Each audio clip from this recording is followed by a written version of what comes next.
On the podcast today, we are going to dissect chapter 21 of the Tao Te Ching, which is the 21st episode of the 81 meditations of the Tao Te Ching. And as usual, Guyang will read Jia Fu Feng and Jane English's translation, and I will read Derek Lin's translation.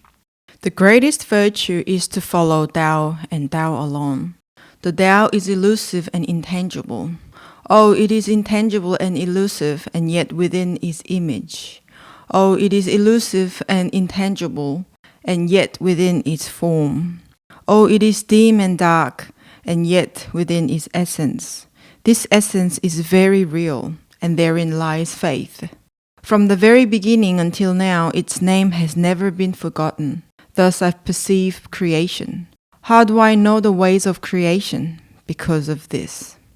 The appearance of great virtue follows only the Tao. The Tao as a thing seems indistinct, seems unclear. So unclear, so indistinct. Within it there is image. So indistinct, so unclear. Within it there is substance. So deep, so profound. Within it there is essence. Its essence is supremely real. Within it there is faith. From ancient times to the present, its name never departs. To observe the source of all things, how do I know the nature of the source? With this.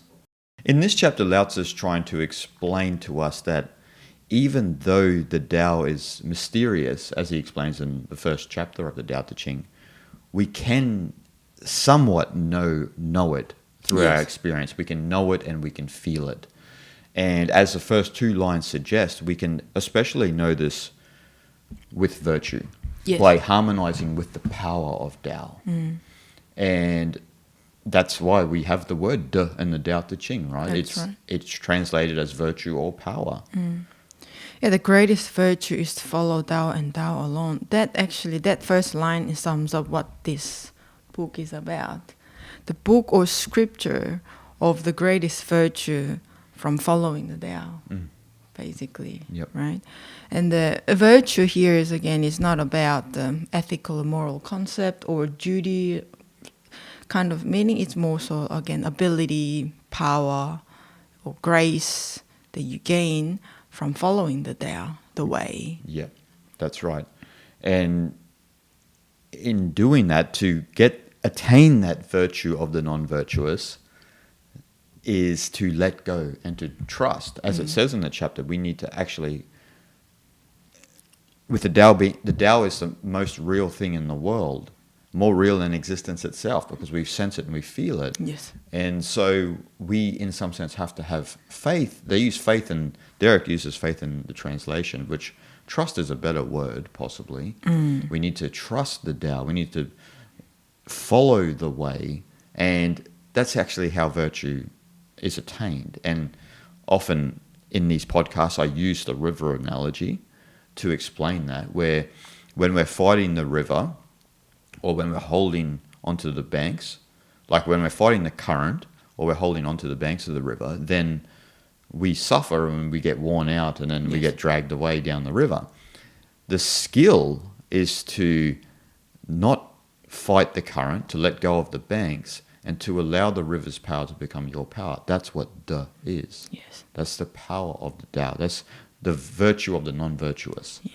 But that can only be attained in letting go and trusting where the river is going to go, its guidance, and the nature of the contours of the land and where the river will take you. Yes. And that's actually how we attain that real power, that real virtue. As you said, not a moral virtue, as in relation to, say, Confucianism in Lao Tzu's time. He's talking about this, attaining this virtue that's almost indescribable, but only those who let go of fighting life actually come into harmony with this virtue. Yes, that current of river itself could be just the way, the Tao, right? Just the movement of Tao.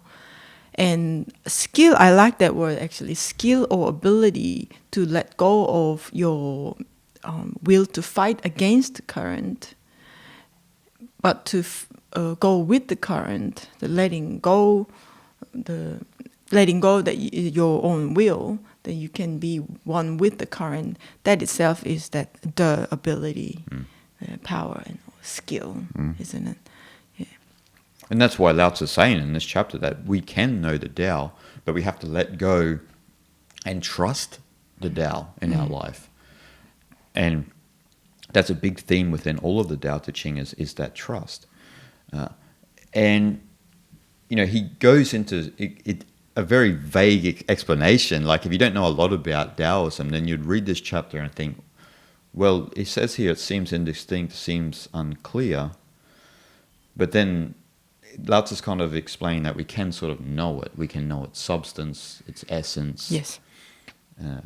Even it's within there's an image. Yes. Like, looking into reality, there's an image of Tao. That's right. Yeah, elusive and intangible and almost somewhat unknowable in a sense, but there is definitely something. Yeah. And again, it's not a opposite concept of existence, so non-existent. It's not about that. It's just it's not ordinary thing. It's not ordinary being. It is beyond the ordinary physical world. That kind of concept. It almost like the substratum of all existence. That's the Tao is where everything comes from. Yeah. And that's why in the chapter, like the Tao is mysterious and it's not easy to grasp, right? Because it's, in some sense, it's a mental concept or an idea rather than like a physical object. We can understand this cup here. Simple to understand. Its function, its use, what it's made of. Entirely easily to understand. The Tao is not well defined, but Lao Tzu is saying we can understand some of it, just not all of it. That's the thing. We can understand it through our experience. So this whole idea of that the Tao is beyond human comprehension, that you hear a lot of New Agers and sometimes the non-dual police who are always on the internet policing everyone, telling them that they shouldn't speak about things like this, is a New Age phantom, because in some sense the Tao is beyond human comprehension, but that's not entirely true is what Lao Tzu is saying, because you can understand some of it through your experience and you can get a greater understanding of what it is when you begin to follow the way as opposed to fighting it. Yes. Then it's really beyond human comprehension, because if you say Tao to someone who's constantly striving in their life and fighting for survival and whatever it is their vocation is or whatever, it's hard for them to understand what the Tao is, because they have not let go and allowed life to just run its natural course. And this is a big theme in Eastern philosophy, right? Ramana Maharshi would always talk about, what will be will be. You just have to allow life to sort of happen, and it has a way, it has a path for you, but the opposite spectrum of the world, as what you were alluding to, it's not like it's not non-existence versus existence itself. It's more so that the Tao, what the Tao Te Ching is saying is that we get caught up in this artificial world that we create in our mind with striving and these moral virtues, etc. And that's how we forget the Tao, as we spoke about in the last 2-3 chapters about forgetting the Tao. And in this chapter, it mentions about you can actually see it within the image of the world, its substance and its essence. Yes. And you can actually feel it. But it's about coming back to a sense of nature, because nature itself arises in some sense from nothing. And that's what's really hard for a lot of people to understand. Yeah, because I think that, again, the Maya, the apparent world is too real for a lot of people. And that eclipses their vision from being able to see what's unknown, the way of nature there, right? Yeah, so here again mentions that, it is intangible and elusive, and yet within is an image. So it's unknowable, you can't touch it, and elusive, it's very vague, but there is an image. So it's like a creation of image is within the Tao. The Tao itself is almost like a imageless image. Yeah. It's an image system. Yeah. Yeah, so the image of the world, of the physical world itself, is within the Tao, but Tao itself is imageless. Yes. Yeah. Yes. So your very being is a imprint of the Tao. Yeah. Because it's natural. It's just how you came from nothingness. So did your parents. So did the trees. Yeah. Came from nothingness. And so we could say, as you said, the Tao itself is imageless, it's nameless, but we are an expression of the imageless and the nameless. Yes. Which is really remarkable and what Lao Tzu is trying to point out. And actually in this chapter, when Lao Tzu says within it there is image, we can extend that a little bit to see that there is when we look into nature, there is a pattern. There is a li in the world. Yeah. And that pattern is found within our body, within the grain of wood. It's found within our psychology, Yes. which adapts us to different things better. So for you, it might be music. For me, it might be teaching philosophy. These things that we can come into harmony with when we let go and allow the Tao to run its course. There is a pattern in the world. And so this is, in some sense, part of the image of the Tao in the world is this li. So you can sense that, especially when you look into nature. And, a lot of us know the Fibonacci sequence. Yes. So there is a mathematical sequence in nature, right? So a lot of people think about the circle of life pattern. Yeah. And so the circle of life pattern is related to the Fibonacci sequence. And we see this sequence in nature.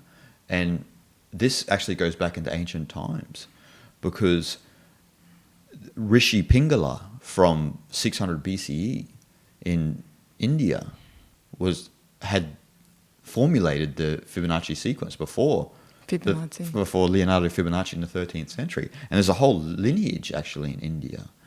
And the most famous is probably the Jain monk Acharya Hemchandra, who lived 50 years, who came up with who formulated the sequence 50 years before Fibonacci, but he is part of the lineage of Rishi Pingala. Right. And so when we go back into the ancient times, they understood that there was kind of this pattern in the world that is allowing the world to thrive. And somehow you can come into harmony with that pattern. And that's when the happens, when you come into harmony with that pattern. And the li is, the way that we come into harmony with that pattern is finding that li within ourselves, in our psychology. That's just incomprehensible for all of us. That long ago they already formulated a number system. Yep. To represent order of nature. Yes. That's something really amazing. So originally, like 650 BCE, we were talking. Yeah. That's a very, very long time ago. Well, if you think about it, how strange it is, like there was a long period of time outside of India, outside of everywhere else, didn't have the concept of zero. Yeah. It's difficult for us to understand now because zero is zero to us. But zero was only discovered in India. Yeah. For a long period of time, and then other places began. I don't know through export or whatnot, but it was discovered elsewhere. And so these sort of mathematical systems and formulations, a lot of them do come from India, and then are spread to the West and China and Africa and elsewhere. And I think this concept of zero, and even to come up with the such as Fibonacci sequence before Fibonacci, many hundred years ago, many years ago, before Fibonacci, they already had that the number system is purely coming from the deep observance of nature. I think the reason why the Western world didn't have the concept of zero is because I think they didn't have such concept of nothingness. So they didn't understand. They couldn't come up with the concept of zero because they had no idea of concept of nothing void, nothingness is itself. That's why they couldn't come up with the concept zero, whereas in ancient India, all they're talking about is contemplation within themselves, Atman, Brahman, right? Just staring at the universe, it's vast space, that all emptiness, right? So that concept was already within their mind. But for that to be transferred into number system, they come up with kind of a zero. There's just a circle with nothing in it, basically. Yeah, so it just come from that a deep observation of the nature. Yeah. And in China, they had the similar system going back as far as India as well. Like if we look in the Tao Te Ching, there's a classic phrase, Tao begot one, one begot two, three begot the 10,000 things. Yes. And so that's a process within Daoist metaphysics of nothingness into manifestation. Yes. And that's a big part of this chapter is how does organic life come from an inorganic setting? Yes. And if we look at Daoist metaphysics, which I speak about in my new book out next year, is that Wu-Chi is, you could say, is the original essence of the universe. And Wu-Chi is Tao and stillness. So you would relate this to voidness or emptiness, shunyata, or Brahman. So an indescribable emptiness or nothingness that everything originates from. But there's an essence in it, and that essence becomes Tai Chi, which is Tao in motion. And then Tai Chi is the origin of Yin Yang. And so Yin Yang creates the 10,000 things. Yes. And that's why we have male, female, light, dark, the duality of existence, but is encased actually in the oneness of Tao, for those with the eyes to see. And so that's why in meditation, actually, what you're doing is you're reversing the motion of Tai Chi back into Wu-Chi, back into stillness. So because we are somewhat an expression of the Big Bang, to use scientific terminology, our minds are continually going further and further out from the source. Yes. And they can speed up, and we can make complex patterns, and as we do with technology and everything else. But the real work for us as a human is to try and reverse that pattern. It doesn't mean you don't go out and do a job in that. But privately, you're trying to reverse that pattern to come back into Wu-Chi, to come back into stillness, because then you can really understand the Tao. You can understand the movement of the Tao. And that's why people do practice Tai Chi Chuan, right? Tai Chi Chuan is trying to harmonize with that supreme ultimate movement of Tao, Tao in motion, to understand Wu-Chi. Yes. To come back into that essence. Yeah, that's just amazing. Unfortunately, over the thousands of years, this Western world, this Western civilization and culture kind of took over the world, I think. That's why when we think of science or physics or things like that, we first think of Einstein or all these Western scientists and physicists and whatnot. And that, based on that sort of concept, we think about science, right? But in Taoism and also Hinduism, there is this metaphysics. It originated from pure observation of nature, and which just makes perfect sense, like you said, about the stuff from one, there's two, and there's 10,000 things, right? This sort of analogy. And again, it comes up on this chapter as well. It's talking about essence. And he says that this essence is very real, and therein lies faith. And the essence is something very real, something very important principle in Tao, and therein lies a faith. Here, faith is talking about the regularity, order or law of universe or nature. Yep. And these obviously coincide with something that you were saying about the pattern. So it's completely reflecting the movement of nature, movement of universe. It makes perfect sense in scientific sense as well, in the physics sense. Yep, exactly. It's interesting because I was just thinking of the Chandogya Upanishad, where there's the story of the seed, and I forget the nature of the story, and I may have the wrong Upanishad here, but I think it's the Chandogya Upanishad, and the son, I believe, was asking about how did it all come into existence, and what's the nature of the seed, and then inside the seed is complete nothingness. But in the nothingness, we have the we have the pattern. Yes. It all arises from that. It's kind of, in some sense, resolves the chicken and the egg argument. In some sense, what's first, the chicken or the egg? But if you understand the nature of nothingness and manifestation, and how everything arises from nothingness, then you have your answer. Yeah.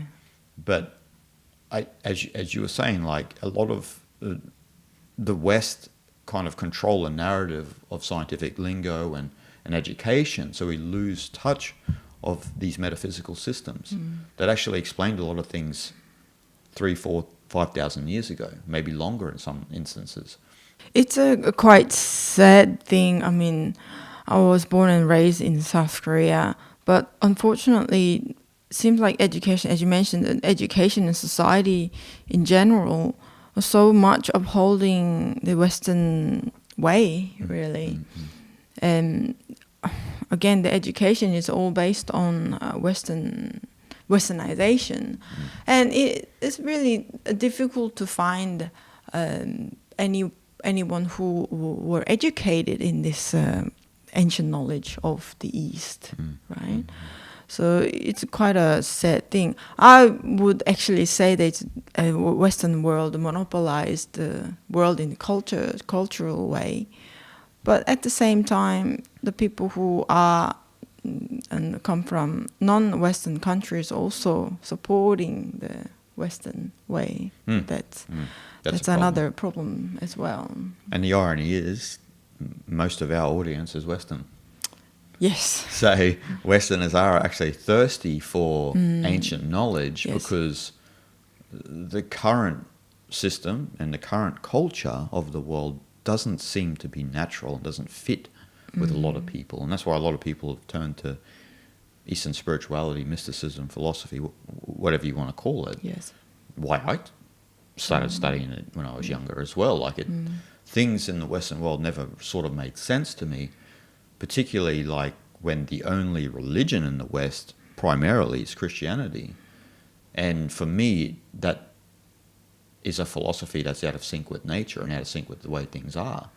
Once then you start getting into Taoism and Hinduism or Buddhism, and you start to explore the nature of the self and the nature of the universe, these sorts of things and they're not dogmatic.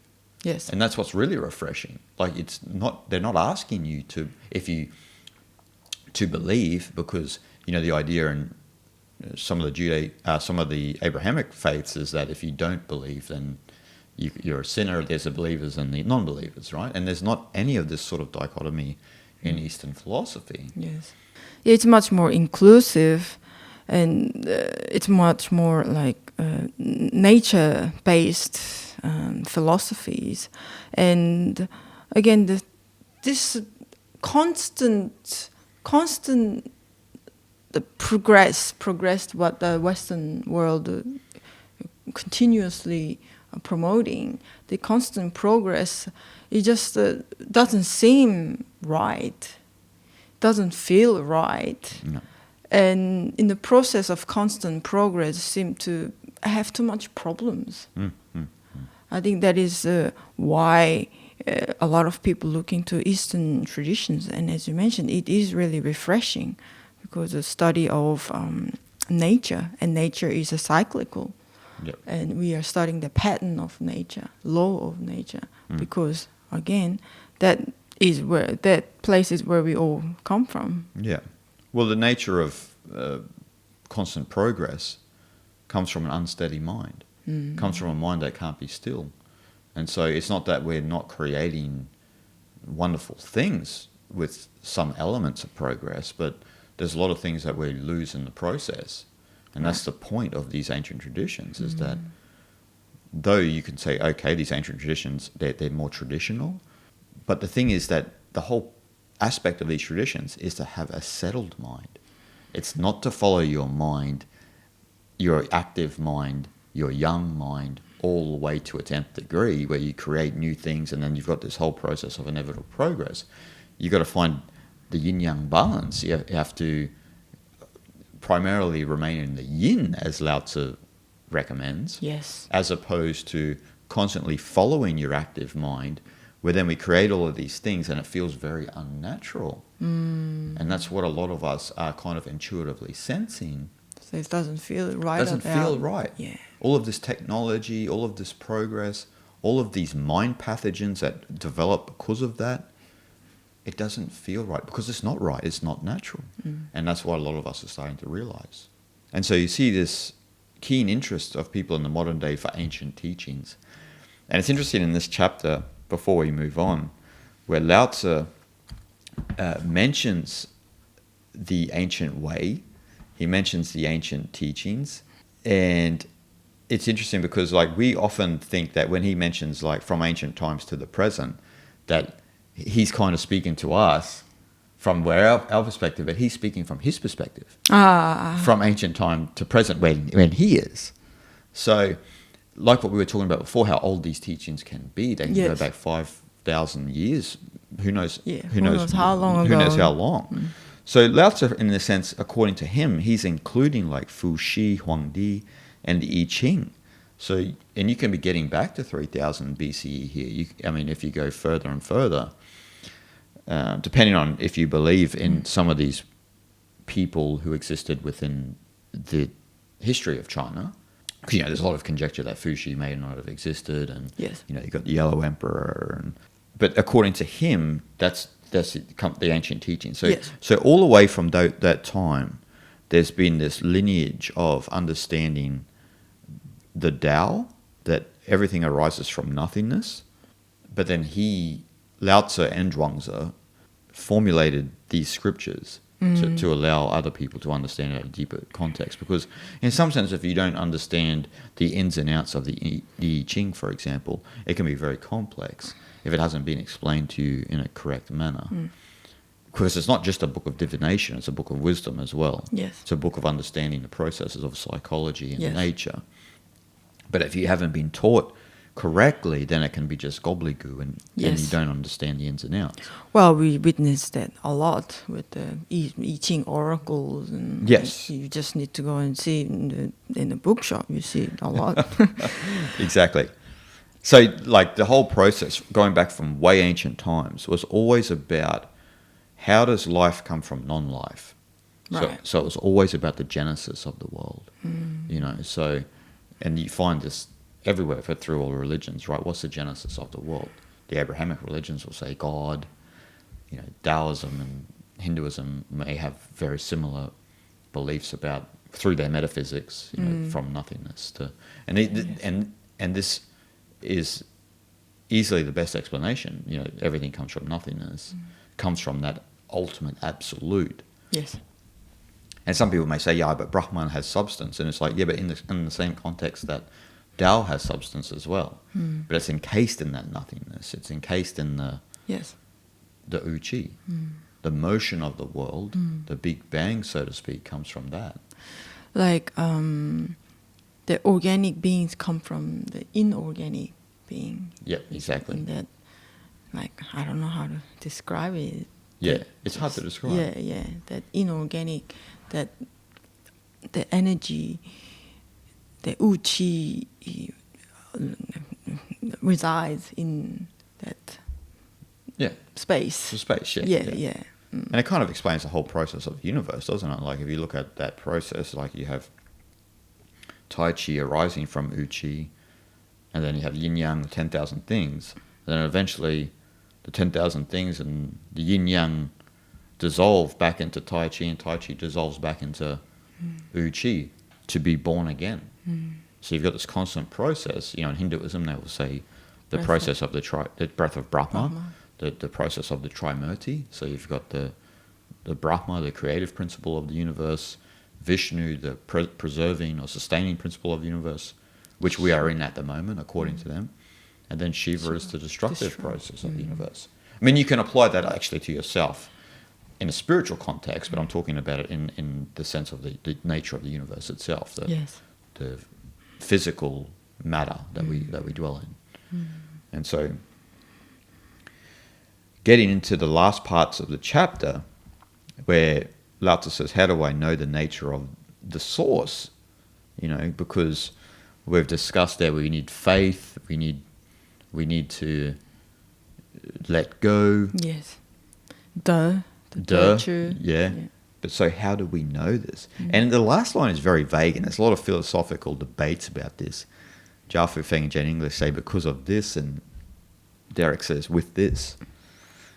And so it's a topic of debate, isn't it? What do they mean by this? Yes. What's Lao Tzu mean by this? Yes, Tao Te Ching itself is already mystical enough, and he made it even more mysterious. Yeah, exactly. Because of this. Yeah, there's many different interpretation of this last line. But I think commonly a lot of scholars had understood in a way that this as in direct seeing within ourselves, in that Qi place, in the higher state of stillness and meditation, right? And the inner experience as a mirror of the universe. Yes. Yeah, mirror of the Qi. Exactly. Yeah, again, there's ancient Hermetic saying that as above, so within. So only one must learn how to look within. So because of this, in that way, some scholars do understand that way, because of this. Yes. And if you know this, then you know the source. It's what Lao Tzu is saying. Yes. Which is, I mean, it sounds vague, right? Like, because can you define this? And look, there's multiple meanings to that, like, as you said. Derek Lin, he mentions, you can say like present moment awareness, which would be probably a description that most people would resonate with, because that's more of a spiritual context, and you can see that because Lao Tzu's describing in this chapter everything about what the Tao is and how we can actually understand it and know it, not in its complete totality, but from our own sense of consciousness we can understand it. And so once you get out of the mind running here and there and distractions consuming your life, Yes. you come into harmony with this, and you're not in the game of past and future, and you can feel that energy here. I mean, we can all do that right now, right? If you just be quiet for a little bit, it's here. For the mind that is not confused and riddled and polluted with too much noise, you know the Tao. That's how you don't forget the Tao. The three previous chapters, Lao Tzu has explained to us why we forget the Tao and so forth and so on. Yes. But now he's telling us how we can know it. And it's through that present moment awareness, not polluted by past and future, this and that, right and wrong, that you can sense the Tao. And that's how the Tao actually guides your life. Some people will say, I feel like I'm blessed in life and this and that. And it's like, everyone's actually really blessed. The difference is some have a mind that's so polluted with noise and confusion that they don't come back into harmony with the river. They're constantly fighting the river, and they're just completely tapped out in life. It's almost like a awareness of the presence of the Tao in this very moment. Yep. That could be that this awareness, your awareness, you are aware of that Tao is here. Yes. and again, to be able to sense that your mind cannot be distracted. No. Your attention can't be scattered and go everywhere. Yeah. It has to be completely at this present moment. Do you sense it? And everyone listening and watching, do you sense it? It's here. And Lao Tzu's mentioned in this chapter, even when he talks about image, like if you look into nature, there's a real beauty in nature that's, you could say, indescribable. But then when you look into the depths of it, there's a pattern. And that should indicate to us, without reasoning, but intuitively, that we are part of something much greater than what we think. And I like what you said before, like we are a mirror of the Tao. We're a mirror of existence. We're a human reflection of the Tao. Yes. And so the whole process of the universe, the whole process of the Tao moves actually through us. Yes. And it's in the fiber of our muscle. It's in the nerves in the neural network in our brain. It's in all of that. It's in our psychology. It's in our awareness. And once you get out of the distortion of what the external world has on your internal world, then you start to really feel it and embrace it and move with it as one. Yeah, the whole existence of this material world is a product of the manifestation of the Tao. Yes. Really. Yes. The symbol, almost a symbol of the existence of Tao itself. You're just a reflection of it. Yes. It's like looking at the moon in a lake. That's you. You're the lake. You're the reflection of the moon. And that's what we are. We are a reflection of the Tao. But we forget that, as Lao Tzu pointed out in the previous chapters. Yes. We forget that because we live an unnatural life. We don't live as nature intended us to live, because we are the most intelligent species on the planet, so we make up too many complex systems that riddle our intellect with problems and confusion that actually don't really exist, but we make these problems and we take them on as our own, Yes. which causes us a lot of suffering, and so we can't realize the beauty. We can't witness the beauty of life. Yeah, we are too clever to create all sorts of dogmatic belief system and whatnot. In the end, we ourselves get brainwashed by it. Yeah. And that creates a lot of like artificial perspective of the world in the end. And we suffer from that, Yes. actually, Yes. which is completely opposite from the way of nature. Yes. Well, what we are doing now with technology is we are creating an artificial world, say with digital technology, that doesn't really exist, and we are going insane in the process. And from Lao Tzu's perspective, he's like, of course. True. Like, what did you expect? Yes. Because this is not natural. This is not the way. You're creating a world that is completely unnatural. It takes out all sorts of elements of naturalness, facial cues, Yes.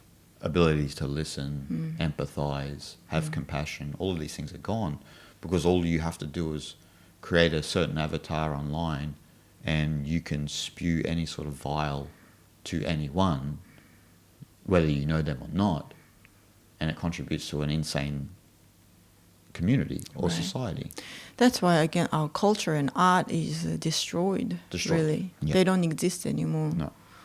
Culture based on social media platform and art that's based on all politicized ideology and concepts and things like that. It's all things that shouldn't be intermingled, been intermingled, and they all kind of spread it out through culture and art, which should be just a pure expression of nature and our human consciousness. Yes. But that itself has been polluted by too many different ideas, and that's why it's complete dissolution of real culture and art, Yep. unfortunately. Yep. And Taoism itself is about reclaiming your health and sanity. Yes. That's the best way that I can explain what the Tao Te Ching and the Zhuangzi is about. It's about reclaiming your health and sanity. And they would say that too in their time. You know, and I would have to assume that through the Confucian period of time and the Warring States period, there was a lot of confusion then. But I don't think it would be as much anything like what it is now. No, I don't think so. So that's why it's imperative for people to contemplate these teachings, listen to this series, and dive deeper into this so that you can free yourself from the handcuffs that you've put on yourself. You've enslaved yourself because of the culture around you. Yeah, our mind has been enslaved. Yeah. And you have the key. It's in your pocket. We need to cut the chain. Yeah. The key is in your pocket. You just haven't reached into your pocket. Yeah. Because you're so bamboozled by the culture around you. And so you're hypnotized. Yes. Taoism is about getting you out of that insanity so that you can understand this and have ultimate freedom. 100%. Okay, guys. Thank you for watching. We'll see you next time.